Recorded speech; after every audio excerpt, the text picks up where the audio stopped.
Grandmother taken to court in battle for granddaughter's custody. A 7-year-old girl defies all expectations by speaking in court. An unexpected revelation exposes the truth about her uncles. After the revelation, the entire courtroom began to cry. If you enjoyed this story, don't forget to subscribe to our channel and let us know which city you're watching from.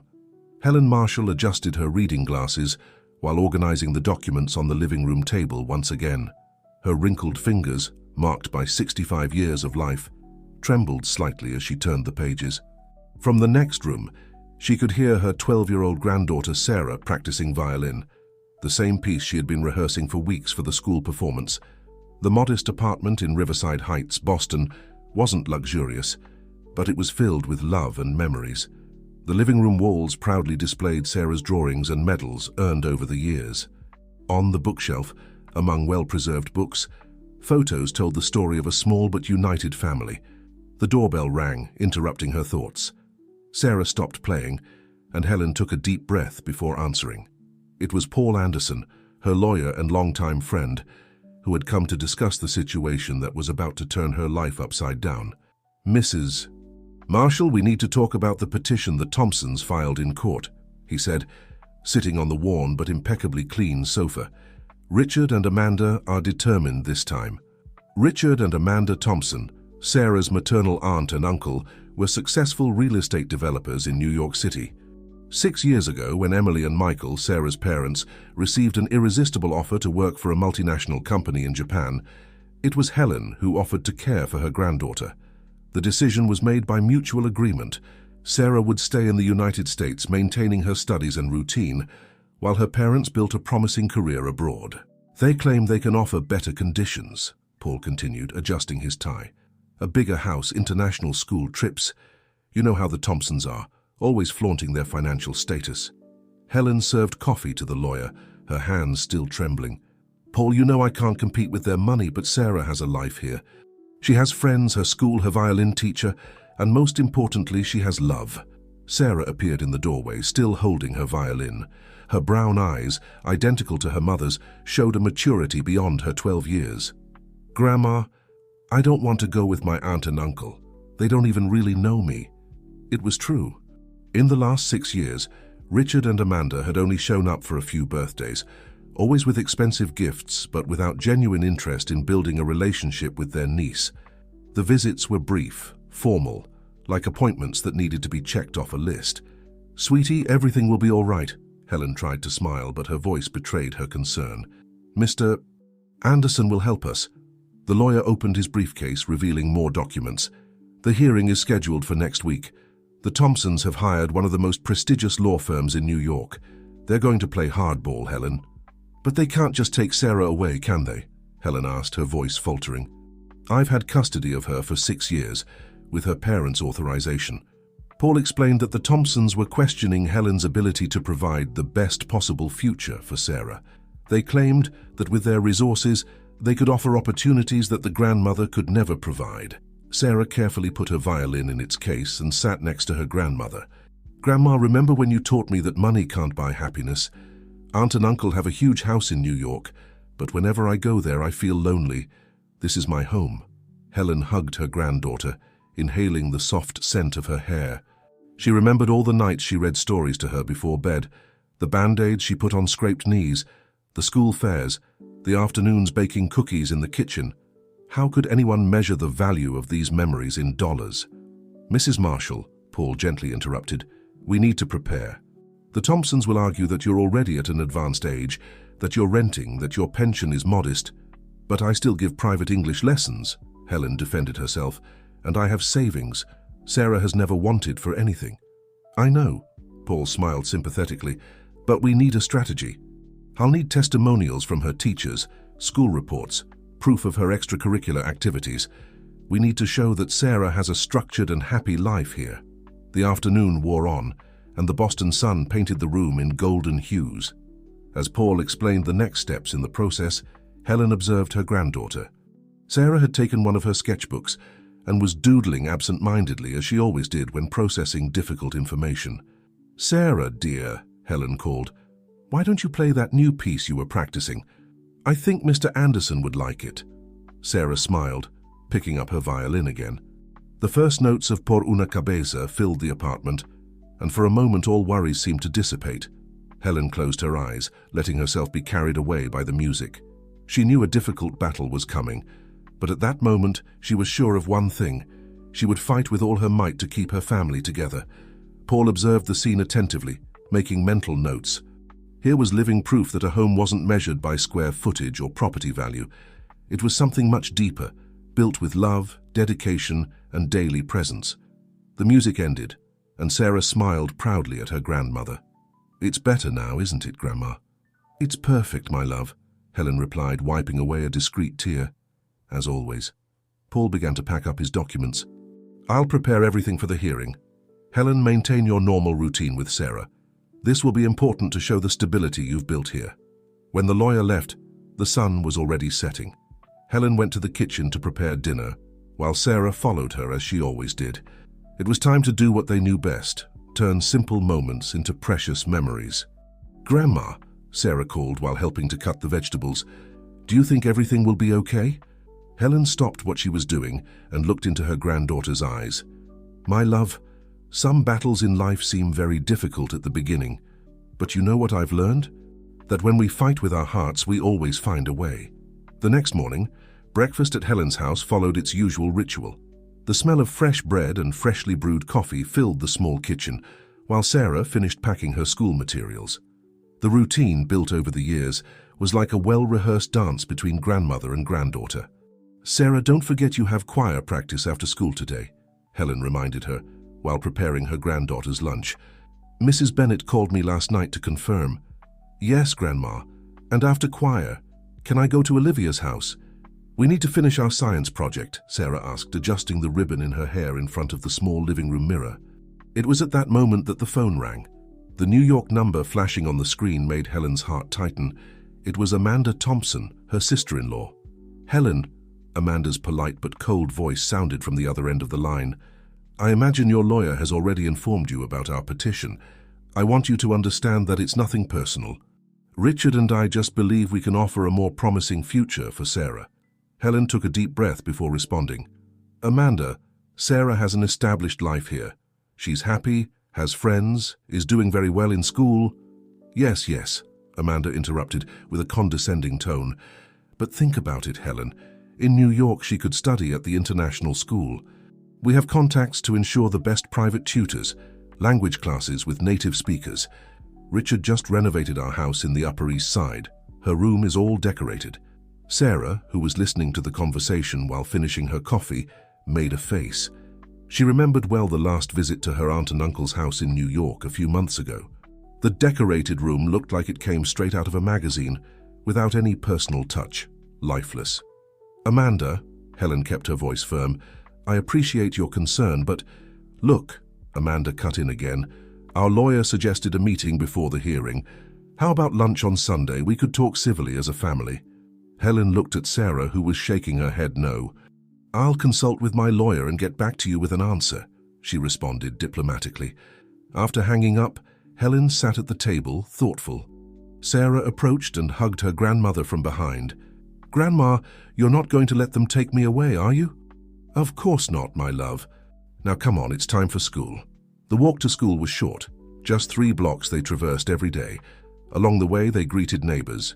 Mr. Joe from the newsstand, Mrs. Carmen from the bakery, Antonio the doorman, people who had been part of their lives for years. At the school gate, they met Olivia, Sarah's best friend, and her mother, Regina, who was also a teacher at the school. "Helen," Regina called, approaching. "I heard about what's happening. You can count on my testimony at the hearing. Sarah is one of our best students, and we all know the love and dedication you have for her." Regina's words brought tears to Helen's eyes. "Thank you, Regina, that means a lot." As the girls entered the school, Regina held Helen's arm. "Look, we're organizing a surprise.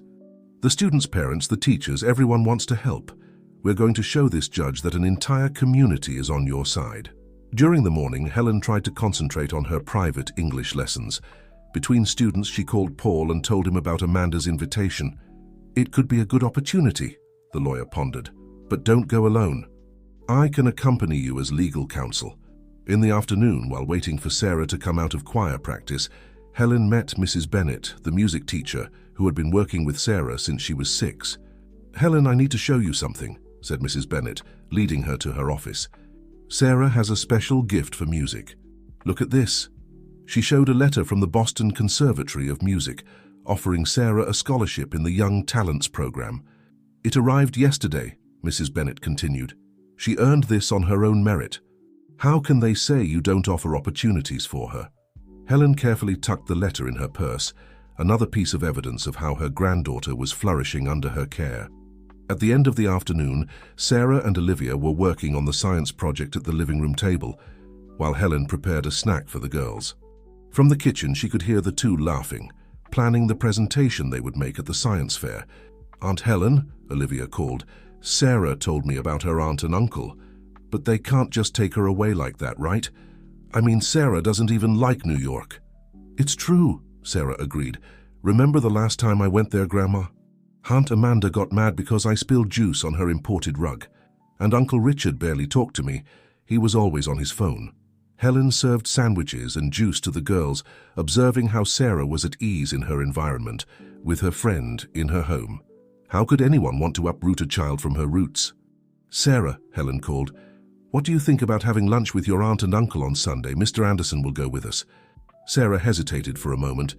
"Okay, Grandma, but only if you promise you won't let them take me away." "I promise, my love. Now finish your work, it's almost dinner time."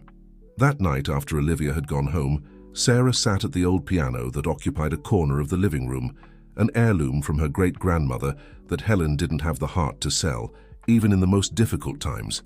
She began to play a soft melody, one of the first songs she learned. Helen watched her granddaughter, thinking about how every moment, every choice, every sacrifice had been worth it.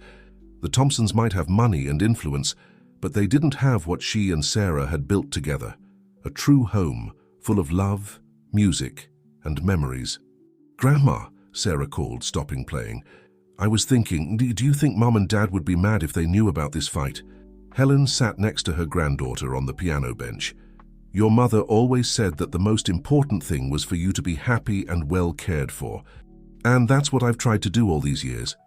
"You've done much more than try, Grandma," Sarah smiled, resting her head on her grandmother's shoulder. "You succeeded." As night fell over Boston, grandmother and granddaughter remained there, by the piano, sharing the comfortable silence of those who know they are exactly where they should be. Sunday was approaching, and with it another chapter in this battle they would face together. Sunday dawned with a surprisingly blue sky in Boston.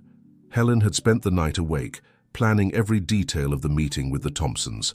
Sarah, on the other hand, woke up quieter than usual, pushing her cereal around at breakfast without much enthusiasm. "I chose that blue dress your grandmother gave you for Christmas," Helen said, trying to ease the tension. "I think it'll be perfect for today." The restaurant chosen by the Thompsons was an elegant establishment in Back Bay, the kind that Helen normally avoided, considering it a waste of money. Paul, as promised, arrived to pick them up with time to spare. "Remember," he advised during the journey, "stay calm and dignified. Don't rise to provocations. Sarah, if they ask you about moving to New York, be honest but polite." When they arrived at the restaurant, Richard and Amanda Thompson were already waiting for them. Amanda, impeccably dressed in a Chanel suit, stood up to greet them with formal kisses on the cheek. Richard merely nodded without taking his eyes off his tablet. "Sarah, darling, how you've grown," exclaimed Amanda, analyzing her niece from head to toe. "That dress is interesting. When you come to live with us, we'll get you a completely new wardrobe." Sarah shrank slightly, moving closer to her grandmother. "I like my clothes, Aunt Amanda. Grandma always chooses pretty things for me." A waiter approached to take their orders. Amanda made a point of recommending the most expensive dishes on the menu, while Helen opted for something simpler. "So, Helen," Richard began, finally putting away his tablet, "we need to be practical. Amanda and I have prepared a proposal that I believe is more than generous." Paul leaned forward slightly, interested. "What kind of proposal?" "Well," Richard continued, "we're willing to establish a lifetime pension for you, Helen. Additionally, we can guarantee that Sarah will visit you during school holidays." "Pension?" Helen repeated, incredulous. "You think this is about money?" Amanda sighed theatrically. "Helen, be realistic. You're not getting any younger. How do you intend to keep up with a teenager? Sarah needs activities, travel, opportunities. Aunt Amanda, Sarah interrupted, her voice trembling slightly. Did you know I'm part of the school choir? And that I won a scholarship to the Boston Conservatory of Music. Ah yes, very charming, Amanda responded with a condescending smile. But in New York, you could have lessons with the best teachers in the country. In fact, we've already reserved your place at the International Academy of Music. The lunch continued with Amanda and Richard listing all the advantages they could offer. International trips, designer clothes, cutting-edge technology, a private driver. With each new offer, Sarah sank further into her chair. What about her friends? Questioned Paul. The school where she's always studied. The activities she loves? Richard made a dismissive gesture with his hand. She'll make new friends, better friends from influential families. As for school, it's all arranged with the international school. But I don't want to go, Sarah said softly. What did you say, dear? Amanda asked, leaning over the table. I said I don't want to go, Sarah repeated, firmer this time. I love my life here. I love my school, my friends, my music lessons, and most importantly, I love my grandmother. An awkward silence fell over the table. Amanda adjusted her pearl necklace, visibly uncomfortable. Sarah, Richard spoke with an authoritative voice.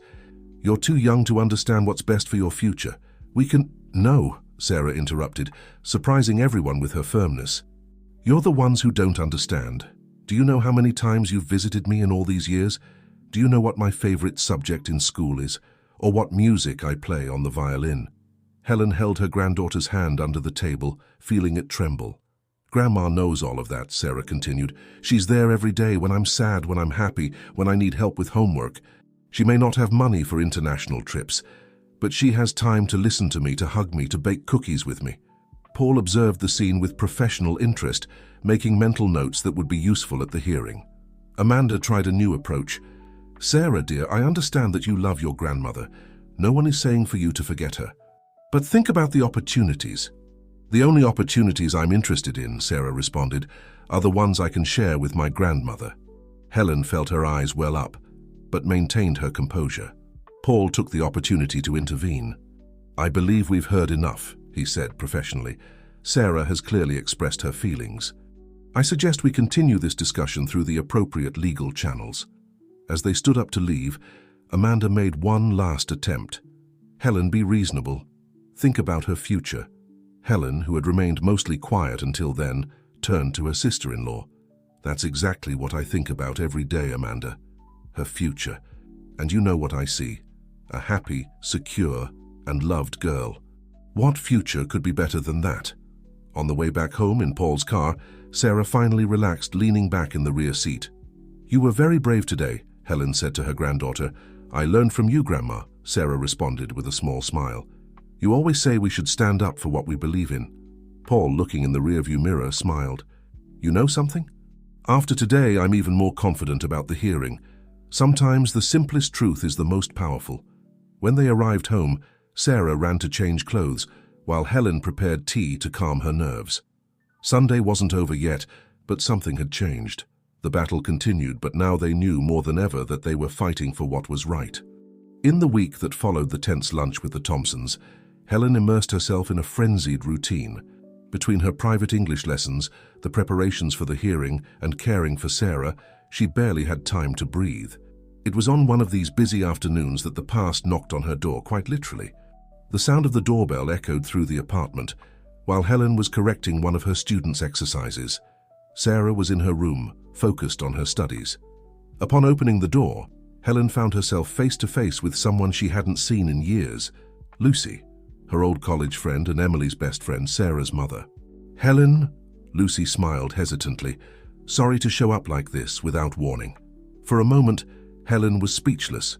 Lucy was like a living link to the past, to the times when Emily was still in the United States, when the three of them used to gather for long conversations over coffee. Lucy, what a surprise. Please come in, Helen finally managed to say, opening the door wider. Sarah, curious about the commotion, appeared in the living room. Her eyes widened as she recognized the visitor from old photos her grandmother kept. Aunt Lucy, she asked timidly. Lucy smiled, emotional. Sarah, my God, how you've grown. You're the spitting image of your mother. The three sat in the living room, and Helen prepared coffee, just like in the old days. The conversation flowed naturally, with Lucy telling about her life in recent years, and Sarah enthusiastically sharing about her school activities and music. "Helen," Lucy finally addressed the issue that had brought her there. "I heard about the custody case. Emily called me from Japan. She's very worried."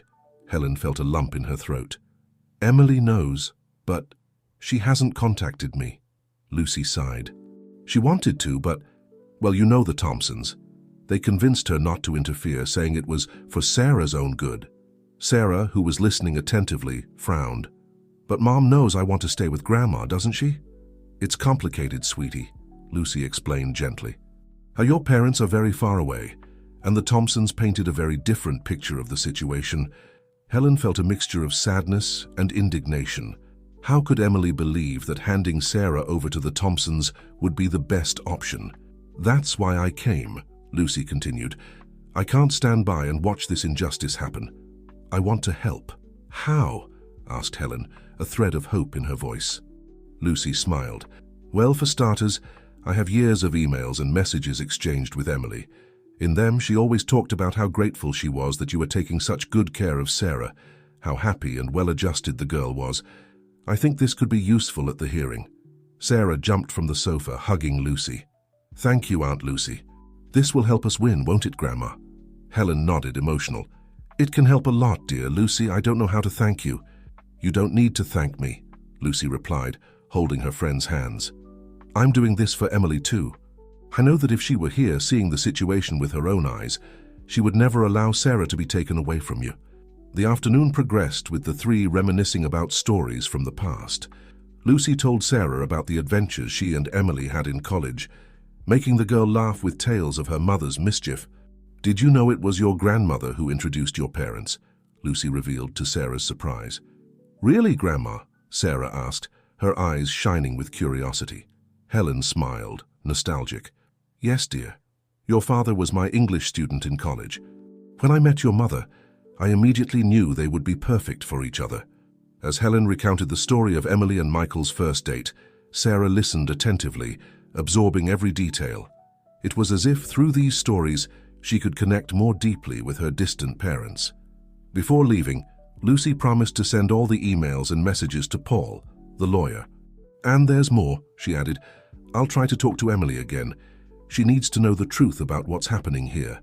After Lucy's departure, Sarah hugged her grandmother tightly. "Grandma, do you think Mum and Dad will be on our side when they know everything?" Helen caressed her granddaughter's hair. "I'm sure they will, my love. Your parents love you very much, and they trusted me to take care of you. When they know the whole truth, they'll understand that your place is here." That night, while Sarah slept, Helen stayed awake, mentally reviewing the day's events. Lucy's visit had brought not only new hope for the case, but also a sweet remembrance of simpler times. It was as if the universe was conspiring in their favor, bringing unexpected allies in this battle. With a sigh, she picked up an old photo of Emily, Michael, and baby Sarah. Looking at the smiling faces, Helen made a silent promise. She would do everything in her power to keep this family together, even if in an unconventional way. The clock was nearing midnight when she finally went to bed, exhausted but with her heart a little lighter. The hearing was approaching, and now they had another powerful weapon in their arsenal. The truth told through years of love and dedication, recorded in Emily's words. The days leading up to the hearing were a whirlwind of emotions and activities for Helen and Sarah. The apartment in Riverside Heights, normally a haven of tranquility, transformed into an improvised headquarters. Paul, the lawyer, practically moved in, occupying the living room table with piles of documents, testimonies, and evidence. Helen cancelled some of her private lessons to dedicate herself entirely to the preparations, while Sarah did her best to maintain her school routine, despite the growing anxiety. On a particularly busy afternoon, while Paul was reviewing the legal strategy with Helen once again, Sarah came running into the living room waving a paper. "Grandma, Mr. Anderson, look what Olivia gave me." It was a petition signed by almost all of Sarah's schoolmates, their parents and teachers. The document, written in simple but touching terms, declared how much Sarah was loved and valued in the community, and how her departure would be an irreparable loss. Helen felt her eyes well up as she read the kind words. Paul, in turn, analyzed the document with professional interest. "This is excellent," he commented, smiling. "It shows community support and how integrated Sarah is here. I'll add this to our documents." As Sarah celebrated the news, the phone rang. It was Lucy with news from Japan. "Helen," Lucy's voice sounded excited, "I managed to talk to Emily. It was difficult, but I finally got her to understand the real situation." "And?" Helen asked, anxious. "She was shocked to learn about all the Thompsons' manipulations. Emily and Michael are outraged and want to help. They're going to make a video statement supporting you and Sarah." The news was like balm for Helen's nerves. Knowing that Emily and Michael were on her side brought not only relief but a profound validation of all her efforts over the years. "Sarah," Helen called.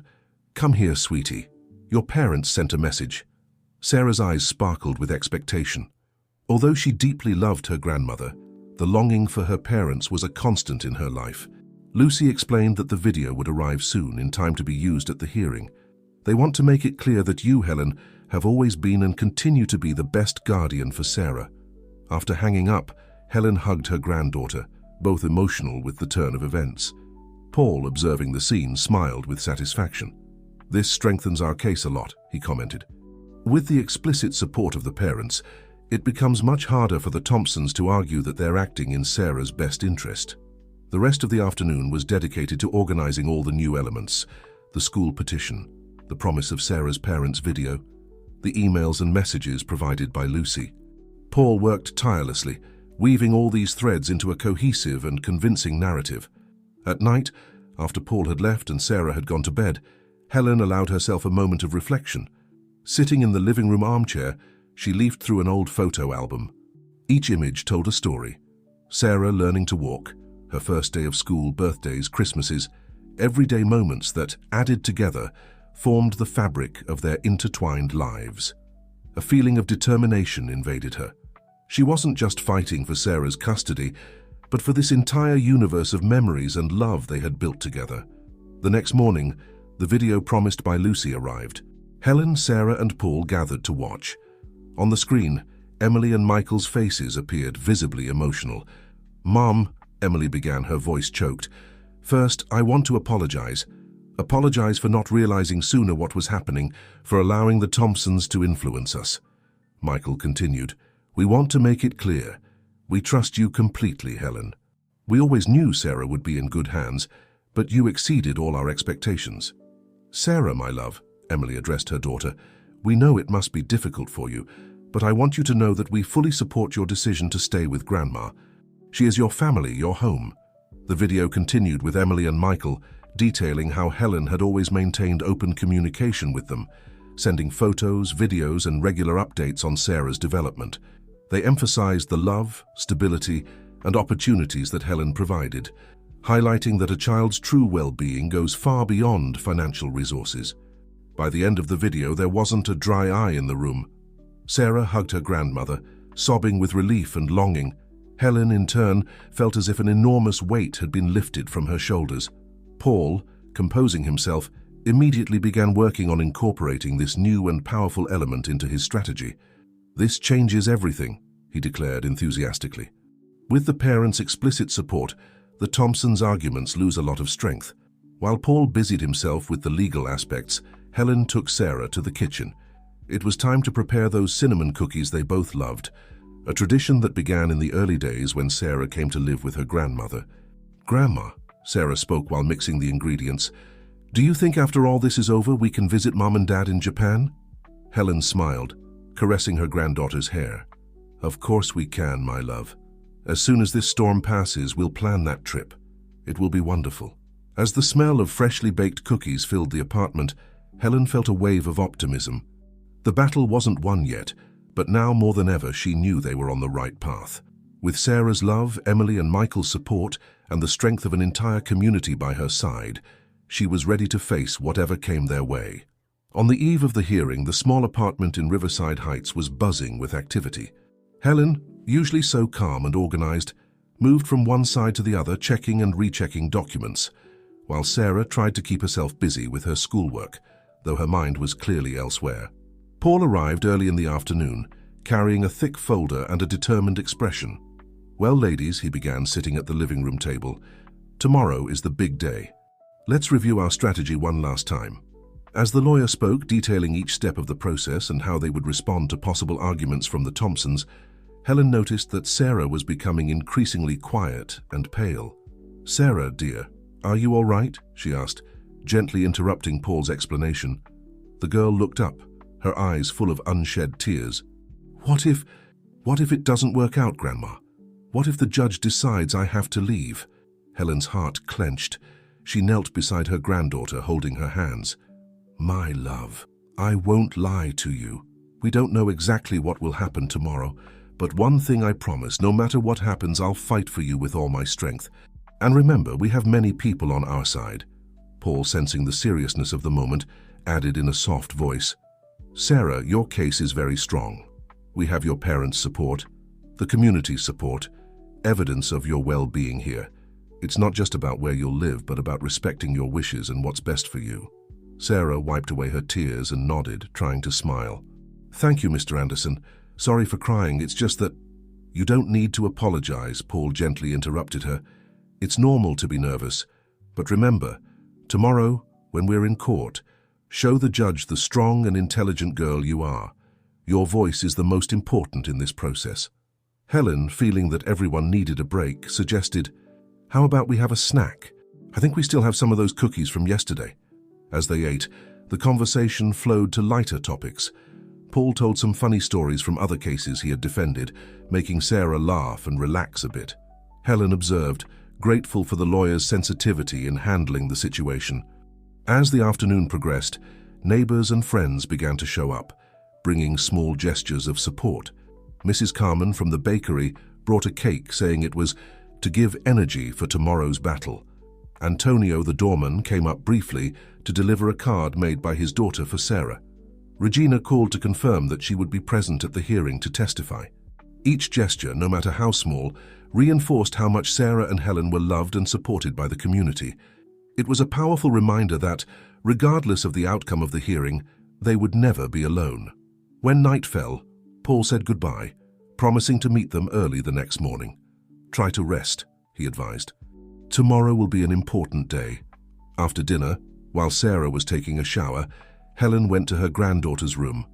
On the dresser was a photo of Emily and Michael holding newborn Sarah in the hospital. Next to it, a more recent photo showed Sarah and Helen smiling in front of the school on the first day of classes that year. Helen picked up both photos, feeling the weight of the responsibility and love she carried.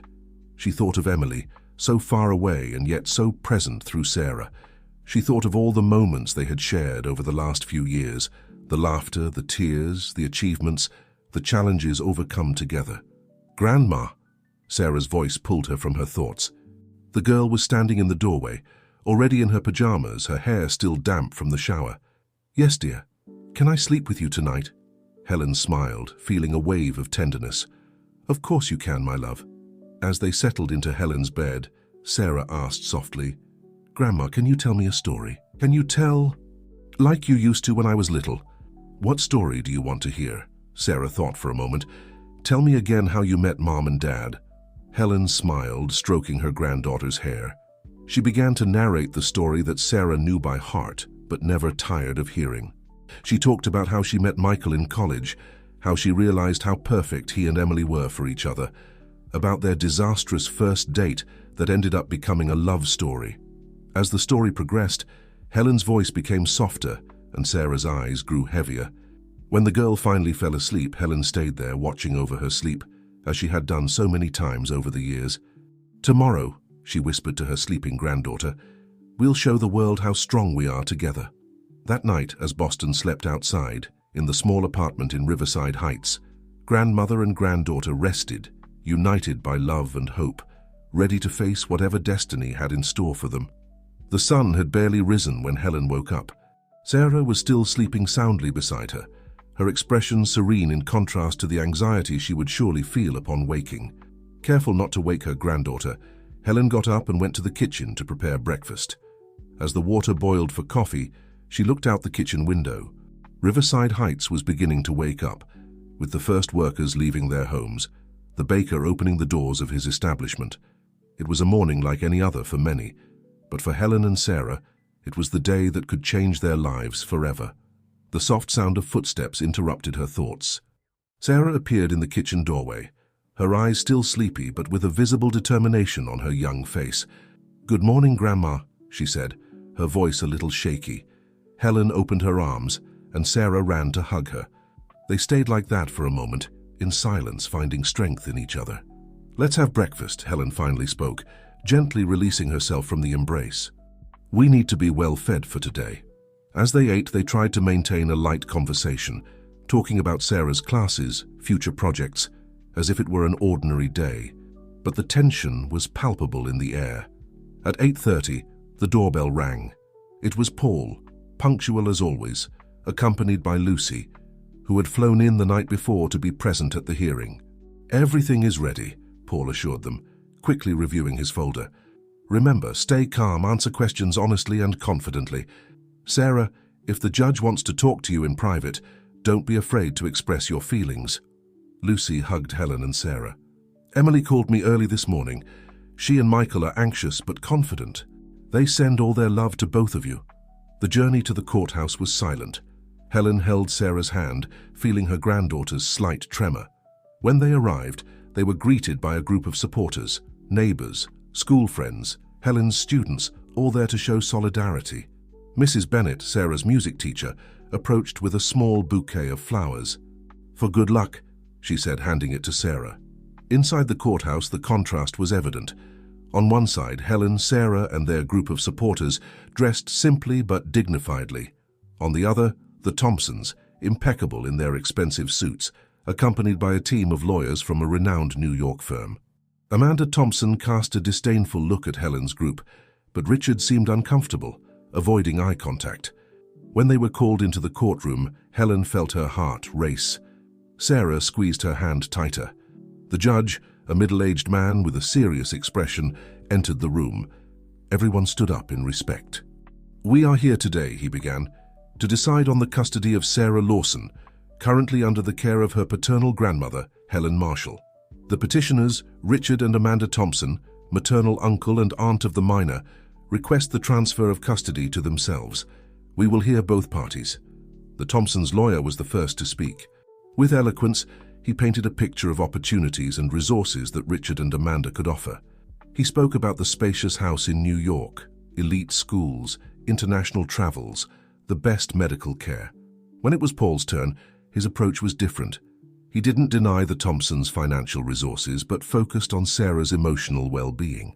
"Your Honor," he said, "we are not here to decide who can buy more things for Sarah, but who can offer the best home, the best environment for her development as a person. And the evidence clearly shows that this home already exists, with her grandmother, Helen." Paul presented testimonials from the school, Sarah's exemplary grades, her progress in music. He showed photos and videos of Sarah happy and well-adjusted in her life in Boston. And then he presented the trump card, the video from Emily and Michael. When the faces of Sarah's parents appeared on the screen, declaring their unconditional support for Helen, Amanda Thompson couldn't hide her surprise and frustration. The judge watched attentively, his expression unreadable. After the video, the judge called Sarah for a private conversation in his chambers. Helen felt a tightness in her chest as she watched her granddaughter follow the magistrate, but Sarah gave her a brave look before leaving. The minutes that followed seemed like an eternity. When Sarah returned, her eyes were a little red, but she seemed relieved.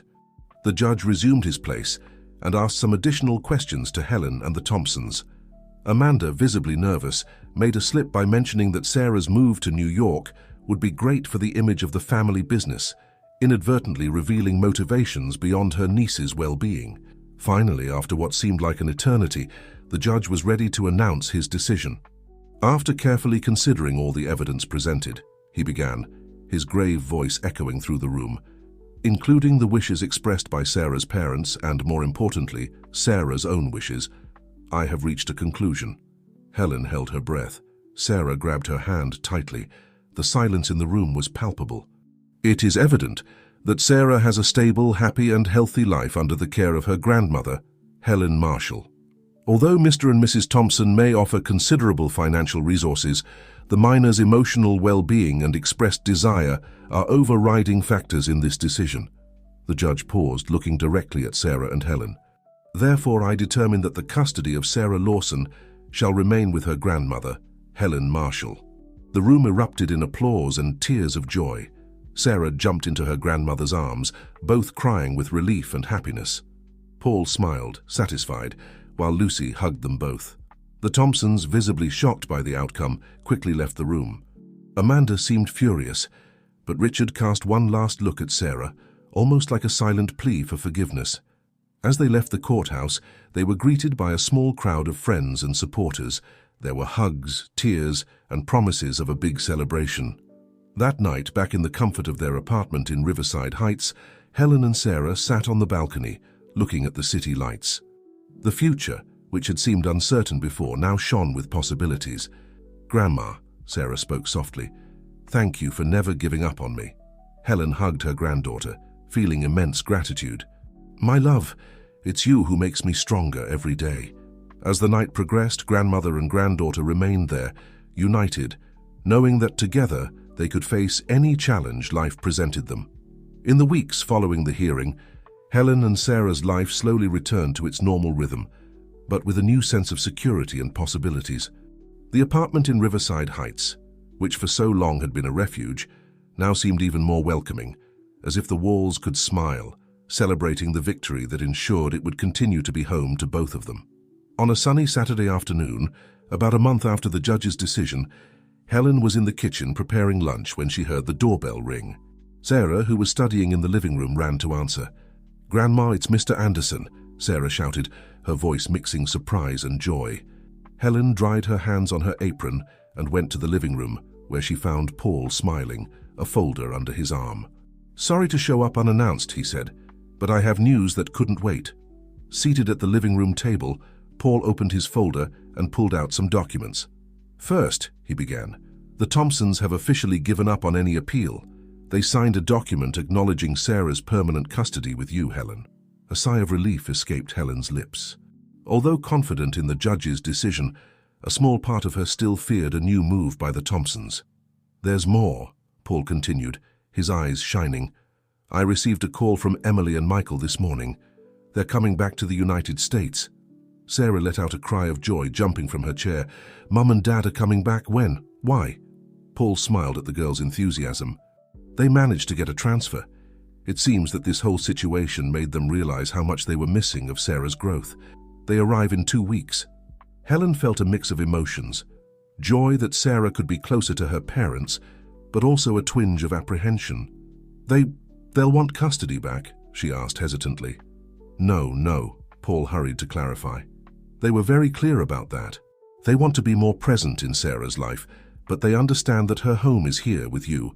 In fact, they asked if you would consider moving to a larger apartment so that everyone could live together." Sarah was radiant at the idea. "Grandma, can we? Please say yes." Helen was stunned. The idea of having Emily and Michael back, of Sarah being able to live daily with her parents without giving up the life they had built together, seemed almost too good to be true. I don't know what to say," she finally managed to stammer. Paul smiled understandingly. "You don't need to decide now. Emily and Michael emphasized that the final decision is yours. They'll respect whatever you think is best." In the days that followed, Helen carefully pondered the proposal. She had long conversations with Sarah, with Lucy, and even with Mrs. Bennet, seeking advice and perspectives. Finally, a week before Emily and Michael's arrival, Helen made her decision. She gathered Sarah in the living room and, holding her granddaughter's hands, said, "Dear, I've thought a lot about your parents' proposal, and I've decided that yes, we'll try. We'll look for a larger apartment where we can all live together." Sarah's eyes filled with tears of happiness. She hugged her grandmother tightly. "Thank you, Grandma. It will be perfect, you'll see." The days leading up to Emily and Michael's arrival were a whirlwind of activities. Helen and Sarah, with the help of friends, began looking for a new apartment that could accommodate the expanded family. They found a spacious place in the same neighborhood, not far from Sarah's school and with enough rooms for everyone. On the eve of their arrival, while packing some things in the old apartment, Sarah found the old photo of her parents with her as a newborn. "Grandma," she called, showing the photo. "Do you think it will be strange? I mean, all living together after so long?" Helen sat down next to her granddaughter, looking at the photo. "It might be a little strange at first, my love. But you know something? That's how family is. Sometimes it's complicated, sometimes it changes, but love always remains." The next day, at the airport, Helen and Sarah waited anxiously. When Emily and Michael finally appeared in the arrivals hall, time seemed to freeze for a moment. Emily, with tears in her eyes, ran to hug her daughter and mother. Michael joined the embrace, forming a knot of emotions and longings finally satisfied. "Mum," Emily whispered to Helen, still in the embrace, "thank you for everything, for taking such good care of our girl, for being so strong." Helen felt her heart expand. There, at that moment, she understood that her family wasn't just reuniting, but reinventing itself. A new chapter was beginning, full of promises, challenges, and above all, love. As they left the airport, Sarah walked hand in hand with her grandmother and parents, her smile lighting the way. Helen looked at the Boston sky, silently thanking for all the trials that had brought them to this point. The future was uncertain, as it always is, but now they would face it together, as a family strengthened by distance, challenges, and the unconditional love that united them. The first days in the new house were a mix of euphoria and adjustments. The larger apartment, located in an old but charming building in the heart of Riverside Heights, echoed with the sound of boxes being opened, furniture being moved, and nervous laughter as everyone tried to find their space in this new family configuration. Helen, accustomed to her quiet routine with Sarah, now found herself in the middle of a whirlwind of activities. Emily, eager to make up for lost time, was constantly proposing outings, family programs, and reorganizations of the house. Michael, quieter, spent hours in the new office, adapting to the remote work he had negotiated with his company. Sarah, in turn, was experiencing an emotional roller coaster. The joy of having her parents nearby was evident, but there were also moments of confusion and even jealousy when she saw Helen's attention divided. On a particularly busy afternoon, about 2 weeks after the move, Helen found Sarah sitting alone on the balcony, a thoughtful look on her young face. "Is everything okay, dear?" asked Helen, sitting next to her granddaughter. Sarah took a moment to respond. "Grandma, sometimes I feel like I don't know my place anymore." Helen felt her heart tighten. "What do you mean, my love?" "It's just, before it was just the two of us, you know. Now Mom is always wanting to do things with me.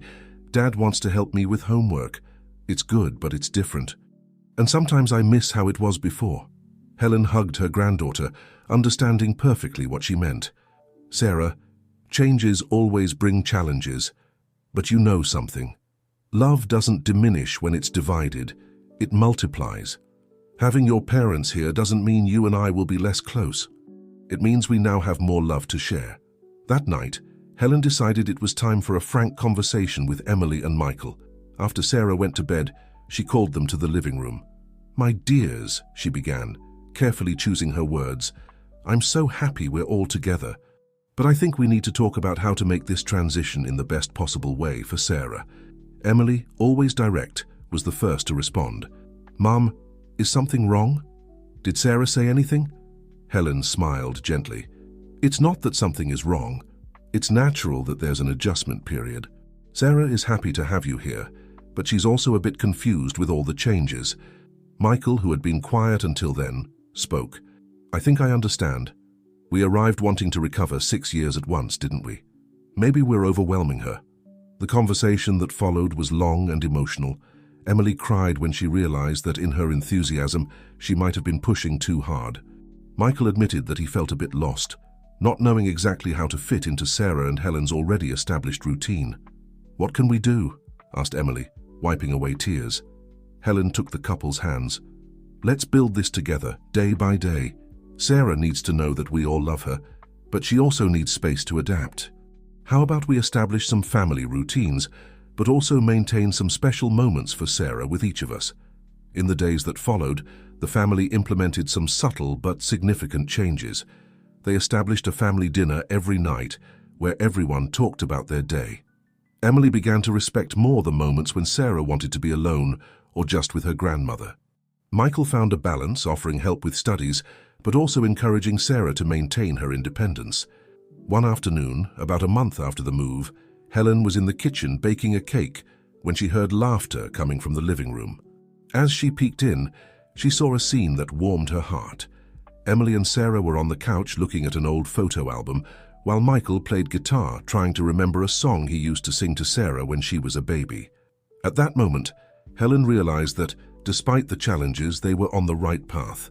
The family she had fought so hard to protect was not only united but growing and strengthening. Later that night, as they all enjoyed the cake on the balcony, watching the city lights, Sarah said something that would stay in everyone's memory forever. "You know something? I used to think that family was something fixed that didn't change, but now I understand that family is like a tree. Sometimes it grows in unexpected directions, sometimes it loses some leaves, but the roots always remain strong." Helen felt tears of joy form in her eyes. Emily and Michael exchanged emotional glances, and there, under the starry Boston sky, they knew that together they could overcome any challenge that life presented them. The journey was far from over, but now they would travel it united as the family they were always meant to be. Time passed, and with it came a more established routine for the newly reunited family.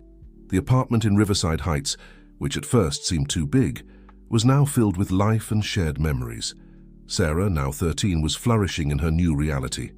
Her passion for music, cultivated for years under Helen's care, found new impetus with Emily and Michael's enthusiastic support. Saturday mornings became sacred. While Helen prepared an elaborate breakfast, Emily accompanied Sarah on the piano, and Michael, who rediscovered his love for photography, documented these precious moments. One day during breakfast, Sarah made an announcement that caught everyone by surprise. "I want to do a recital," she said, her voice trembling slightly with a mixture of nervousness and excitement. "Mrs. Bennet says I'm ready." The momentary silence was broken by an explosion of enthusiasm. Emily hugged her daughter, her eyes shining with pride. Michael was already making plans to film the event. Helen, with tears in her eyes, remembered all the hours of practice, the moments of frustration, and the small victories that led to this moment. "It will be wonderful, my love," said Helen, holding Sarah's hand. "We're all very proud of you." The weeks that followed were a whirlwind of preparations. The recital would be held in the auditorium of the music school, and the whole family got involved in the preparations. Emily used her professional contacts to help with publicity. Michael took care of the technical part, ensuring that the sound and lighting would be perfect. And Helen did what she always did best. She was Sarah's safe harbor. On the night before the recital, Helen found Sarah sitting on the balcony, thoughtfully looking at the city lights. "Nervous, dear?" she asked, sitting next to her granddaughter. Sarah nodded. "A little. What if I make a mistake? What if people don't like it?" Helen smiled, remembering similar conversations she had had with Emily so many years ago. "You know, Sarah, perfection isn't the goal. What's important is the passion you put into your music. That's what touches people." Sarah was silent for a moment, absorbing her grandmother's words. "Grandma," she finally said, "thank you for always believing in me. Even when the Thompsons wanted to take me away, even when everything seemed difficult, you never gave up." Helen felt her heart fill with love. "My love, giving up was never an option. You are a part of me just as you are a part of your parents, and now look at us, all together, supporting you in this special moment." On the day of the recital, the auditorium was packed. Friends, family, neighbors from Riverside Heights, everyone came to support Sarah. Even the Thompsons showed up, sitting discreetly at the back of the auditorium, a gesture of reconciliation that didn't go unnoticed by Helen. When Sarah took the stage, dressed in a beautiful blue dress, a gift from Emily, and carrying the violin she had received from Helen years ago, an expectant silence fell over the place. She looked at the audience, finding the smiling faces of her family in the front row. The first notes of Por una cabeza filled the auditorium, the same song that Sarah had been practicing on the day the custody battle began, now played with a maturity and emotion that left the audience breathless. Helen watched, silent tears running down her face, while Emily held her hand tightly. Michael, even while focused on filming, couldn't contain his emotion. In Sarah's music, they heard echoes of all the struggles, joys, and love they had shared. When the last note sounded, there was a moment of reverent silence before the auditorium erupted in applause. Sarah, with a radiant smile, made a graceful bow. Her eyes met Helen's, and in that look was a silent conversation, a thank you for all the sacrifices, all the love. After the recital, while receiving congratulations from the guests, Helen noticed the Thompsons approaching hesitantly. To her surprise, it was Amanda who spoke first. "Sarah, you were wonderful," she said, her voice devoid of its usual arrogance. "Helen, we'd like to apologize for everything." Richard, looking genuinely remorseful, added, "We see now how wrong we were. Sarah's place was always here with you, with all of you." Helen felt Emily tense beside her, but opted for a gesture of peace. "The important thing is that now we all understand what really matters, Sarah's well-being." That night marked not only Sarah's musical triumph, but also a new chapter for the entire family. As they returned home, exhausted but happy, Helen reflected on the journey that had brought them here. From a grandmother fighting alone for her granddaughter's custody, they had transformed into a united family, capable of overcoming challenges and celebrating achievements together. The apartment in Riverside Heights, once a refuge for two, was now a vibrant home for five. That night, before going to bed, Helen stopped at Sarah's bedroom door. The girl was sleeping soundly, a smile still playing on her lips. Beside her on the nightstand was the old photo of Emily and Michael with baby Sarah, now accompanied by a new one, the entire family smiling at the recital.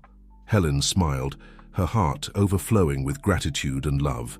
Life had presented her with challenges, true, but also with the most beautiful of rewards.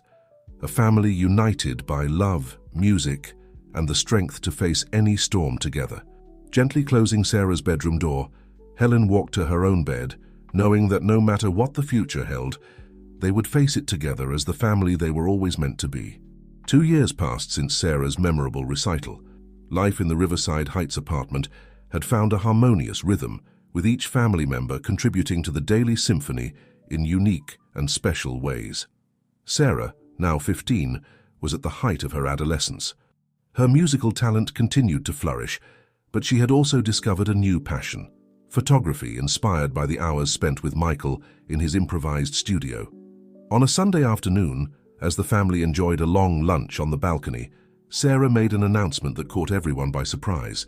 "I want to make a documentary," she said, her eyes shining with enthusiasm, "about our story, about how we fought to stay together." The silence that followed was broken by Emily, who put her juice glass on the table with a little more force than necessary. "Sarah, dear, are you sure? It's a complicated story." Helen carefully observed everyone's reaction. Michael seemed intrigued, Emily visibly nervous, and Sarah had that determined look that Helen knew so well. "I know it's complicated," Sarah continued, "but it's our story, and I think it can help other families going through similar situations." Michael was the first to respond positively. "I think it's an amazing idea, sweetie. I can help you with the technical part if you want." Emily still seemed hesitant. "But what about the Thompsons? And all the difficult things that happened?" It was at this moment that Helen decided to intervene. "Emily, my dear, sometimes the most important stories are those that challenge us to tell." Turning to Sarah, she continued, "If this is what you want to do, you have all my support. But it will require a lot of sensitivity and maturity." Sarah nodded solemnly. "I know, Grandma. That's why I want everyone to participate. I want to hear all perspectives, understand how it was for each of us." In the weeks that followed, the apartment transformed into an improvised production studio.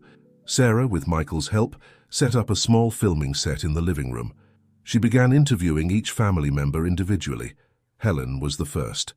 Sitting in her favorite armchair, she shared her perspective on the years she raised Sarah alone, the challenges, the fears, and the immense joy her granddaughter brought to her life. "You know, Sarah," she said, looking directly into the camera, "when your parents left for Japan, I was afraid of not being capable, of not being enough. But each day with you taught me that love is the most powerful force there is." Emily and Michael had their interview together. It was an emotional session, with both revealing how much they regretted being away for so long and how the custody battle made them realize what really mattered. "We thought we were building a better future by staying in Japan," Emily said, holding Michael's hand. "But the real treasure was here all along. Sarah's project took an unexpected dimension when she decided to include the Thompsons' perspective as well. Surprisingly, Richard and Amanda agreed to participate. Their interviews revealed a more human side of the couple, showing how the process made them rethink their values and priorities. "We thought love was something you could buy," Amanda admitted, visibly emotional.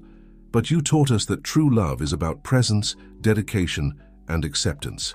As the documentary took shape, Sarah found herself facing a challenge: how to condense years of emotions, struggles, and reconciliations into a cohesive narrative. It was Helen who suggested a solution. "Why don't you use music as the connecting thread?" she proposed. "After all, music has always been an important part of our journey." The suggestion proved brilliant. Sarah began to interweave significant musical excerpts with the interviews and family photos. "Por una cabeza," the song from her first recital, became the central theme, symbolizing the family's journey. When the documentary was ready, Sarah organized a private screening for family and close friends. On the day of the presentation, the apartment was full. Mrs. Bennett, Paul, Lucy, neighbors from Riverside Heights all came to witness the result of Sarah's project. The lights dimmed, and the improvised screen on the living room wall came to life. For an hour, everyone watched, moved, the story of love, loss, struggle, and reconciliation of the family. There wasn't a dry eye in the room when the final credits rolled. Helen, seated between Emily and Michael, held both their hands. Looking at Sarah, who was standing near the screen, she felt a wave of pride and gratitude so intense she could barely breathe. After a moment of reverent silence, the room erupted in applause. Sarah, with tears in her eyes, hugged each family member. "Thank you," she whispered to Helen. "Thank you for never giving up, for fighting for us." That night, long after the guests had left, the family remained in the living room, talking about the documentary and all the memories it had awakened. "You know," said Emily, looking at everyone, "I think I finally understand what it really means to be a family. It's not about always being right or doing everything perfectly. It's about love, forgiveness, and growing together." Helen, observing the faces she loved so much, felt a deep peace. The journey had been long and at times painful, but the result was more beautiful than she could have ever imagined. As the night progressed and the city outside quieted down, the apartment in Riverside Heights remained illuminated, not just by lights, but by the love and understanding that now flowed freely within its walls. Their story, now immortalized in Sarah's documentary, would be a testimony for future generations about the power of love and perseverance. And Helen, the matriarch who had started it all with a simple yes years ago, knew that no matter what the future held, they would face it together, as the family they were always meant to be. The success of Sarah's documentary exceeded everyone's expectations. What began as a family project soon gained recognition in local student film festivals, and then, to the family's surprise, was selected for an international documentary festival in New York City. The news of the selection arrived on a Saturday morning while everyone was having breakfast. Sarah burst into the kitchen, still in her pajamas, holding her cell phone with trembling hands. "I can't believe it," she exclaimed, barely able to contain her excitement. The documentary was selected for the New York International Documentary Festival. The reaction was immediate. Emily jumped from her chair to hug her daughter. Michael began loudly planning how they could all go to New York. And Helen sat there smiling silently, her eyes brimming with pride and emotion. In the weeks that followed, the apartment in Riverside Heights became a center of frenzied planning. Emily used her professional contacts to help with logistics. Michael dedicated himself to fine-tuning some technical details of the documentary. And Helen, she did what she always did best. She kept everyone grounded and their hearts warm. The trip to New York was an adventure in itself. For Sarah, it was the first time she had returned to the city since the tumultuous period of the custody dispute. For Helen, it was an opportunity to revisit memories, now with a look of peace and gratitude.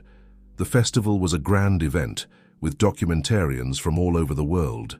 Sarah, mixing nervousness and excitement, found herself surrounded by experienced filmmakers, critics, and film enthusiasts. But it was the constant support of her family that kept her centered. On the night of the screening, the auditorium was packed. Helen, seated between Emily and Michael, held both their hands tightly. When the lights dimmed and the documentary began, she felt as if she was reliving the entire journey again. The audience's reactions were intense, laughter during the light moments, audible gasps during the more tense scenes of the legal battle, and, at the end, an emotional silence followed by a standing ovation. After the screening, there was a question and answer session. Sarah, with a maturity that surprised everyone, answered questions with grace and honesty. But it was when an audience member asked about Helen's role in the story that emotions overflowed. Sarah looked at her grandmother, seated in the front row, and with a choked voice said, "My grandmother is the heart of this story. She taught me that true love is not just a feeling, but a choice we make every day. A choice to fight, to persist, to believe." Helen, feeling the weight of all the memories and emotions, slowly stood up. Sarah extended her hand, inviting her to come up on stage. The embrace that followed, grandmother and granddaughter united under the spotlights, drew emotional applause from the audience. To everyone's surprise, Sarah's documentary not only was acclaimed by critics, but also won the Best Young Documentary Award at the festival. The award ceremony was a moment of celebration for the entire family. Upon receiving the trophy, Sarah gave a speech that touched everyone. "This award is not just mine, it's my grandmother's, who fought against everything and everyone to give me a home. It's my parents, who had the courage to recognize their mistakes and rebuild our family. It's for everyone who believes that love can overcome any obstacle. This is a family story, but it's also a universal story about the power of love and perseverance." In the days following the festival, Sarah's documentary gained unexpected attention. Invitations came for screenings in schools, community centers, and even at a symposium on family law. Back in Boston, life in the Riverside Heights apartment took on a new rhythm. Sarah, now 16, balanced her studies with her growing interest in cinema and music. Emily and Michael, inspired by their daughter's journey, began to get more involved in community projects, using their experiences to help other families in difficult situations. And Helen? She continued to be the pillar of the family, the safe harbor in moments of doubt, the voice of wisdom in important decisions. But now she also allowed herself to be cared for, embraced, loved back with the same intensity with which she had always loved. On a quiet night, months after the festival, the family was gathered on the balcony, enjoying the Boston breeze. Sarah, with her violin, was softly playing Por una cabeza, the song that had become the family's unofficial theme. Helen, observing the scene, Emily and Michael holding hands, Sarah lost in the music, the city lights twinkling in the background, felt a wave of gratitude so intense it almost took her breath away. "You know," she said, gently breaking the silence, "years ago when it all started, I was so afraid of not being enough, of failing. But looking at you now, I realize that love never fails. It can be tested, challenged, but if it's true, it always finds a way." Emily approached, hugging her mother. "You never failed, Mum. You taught us what really matters." Michael, with a gentle smile, added, "You gave us more than a home, Helen. You gave us a life lesson." Sarah stopped playing and joined the family hug. "Grandma," she whispered, "thank you for never giving up on us." There, on that balcony in Riverside Heights, under the starry Boston sky, Helen understood that her struggle had not been in vain. The legacy she would leave was not of material goods or great deeds, but of unconditional love, of courage to face adversities, and of the wisdom that family is much more than blood ties. It's a daily choice of love and commitment. As the night progressed and the city outside quieted down, the apartment in Riverside Heights remained illuminated by love and gratitude. Their story, now known to many through Sarah's documentary, would continue to inspire and touch hearts, a living testimony to the transformative power of family love. And Helen, surrounded by the love of her family, knew that no matter what the future held, they would face it together, as the family they were always meant to be. The legacy of love she had planted would continue to flourish, not only in Sarah, Emily, and Michael, but in all those whose lives were touched by their story. As the years passed, the impact of Sarah's documentary continued to ripple outward, touching lives far beyond their immediate circle. The Marshall family found themselves becoming unexpected advocates for family unity and the power of intergenerational bonds. Sarah, now 18 and preparing for college, had become a sought-after speaker at youth conferences and family therapy workshops. Her unique perspective as both the subject and creator of the documentary gave her insights that resonated deeply with audiences of all ages. One crisp autumn morning, as the family gathered for their traditional Sunday brunch, Sarah made an announcement that would set them on yet another journey. "I've been invited to speak at a national conference on family dynamics," she said, her eyes sparkling with excitement. "And they want all of us to participate in a panel discussion." Helen, now in her mid-70s but still sharp as ever, raised an eyebrow. "All of us? Even your old grandmother?" Emily laughed, reaching out to squeeze her mother's hand. "Mom, you're the star of this show. Without you, there wouldn't be a story to tell." Michael nodded in agreement. "Helen, your wisdom and perseverance are what people want to hear about. You've become something of a folk hero in family circles, you know." Helen felt a mixture of pride and humility wash over her. The idea that their personal struggles and triumphs could help others was both exhilarating and daunting. In the weeks leading up to the conference, the family spent evenings reminiscing, preparing their thoughts and sometimes discovering new insights about their shared journey. It was during one of these sessions that Sarah posed a question that made everyone pause. "What do you think was the turning point? The moment when we truly became the family we are now?" The room fell silent as each person pondered the question. It was Helen who finally spoke, her voice soft but sure.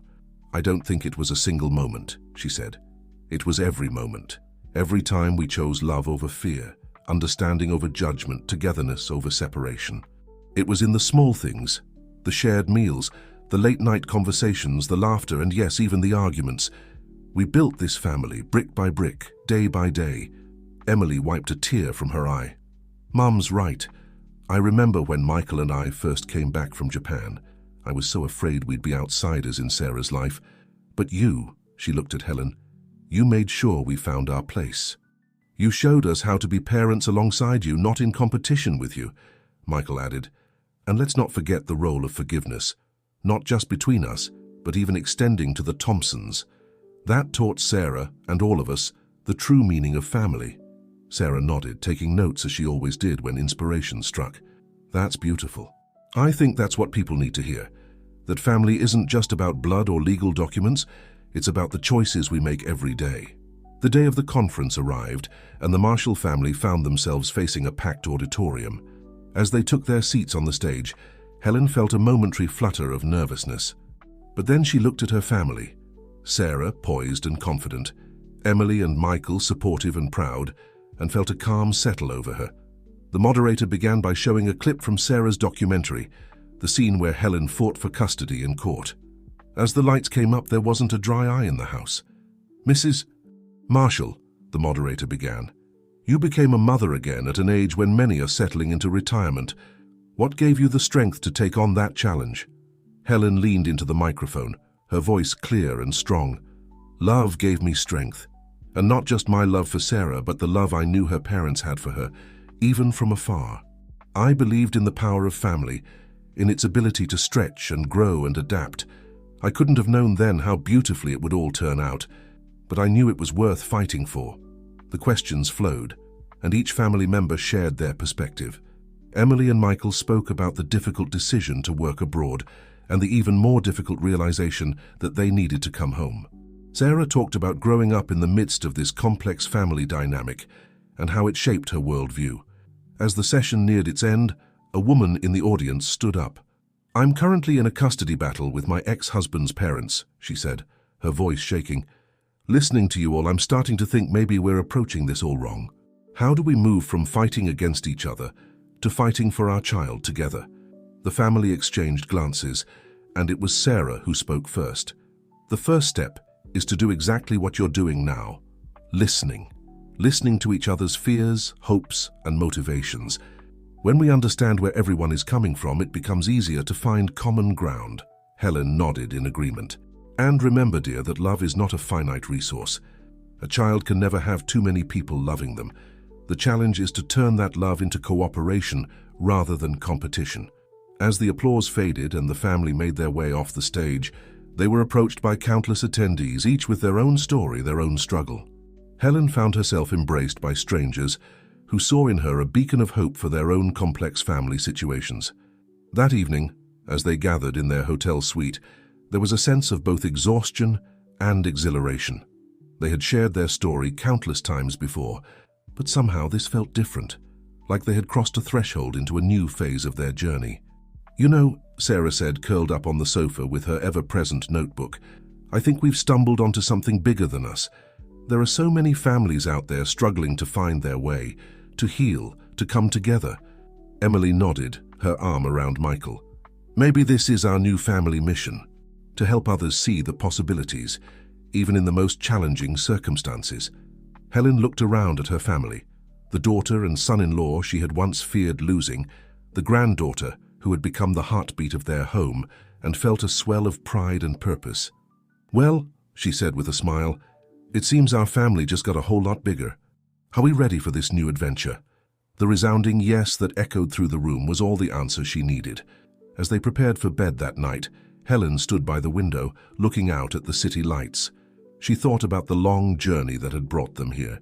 The fears, the fights, the moments of despair, and the countless joys. She thought about all the families out there, facing their own struggles, searching for their own paths to unity and love. With a heart full of gratitude and a spirit energized by this new purpose, Helen whispered a quiet prayer of thanks. For the family she had fought so hard to keep, for the love that had guided them through the darkest times, and for the opportunity to now share that love with the world.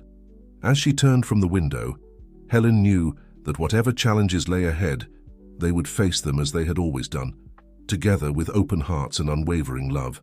The Marshall family's story was far from over. In fact, it felt like a new chapter was just beginning.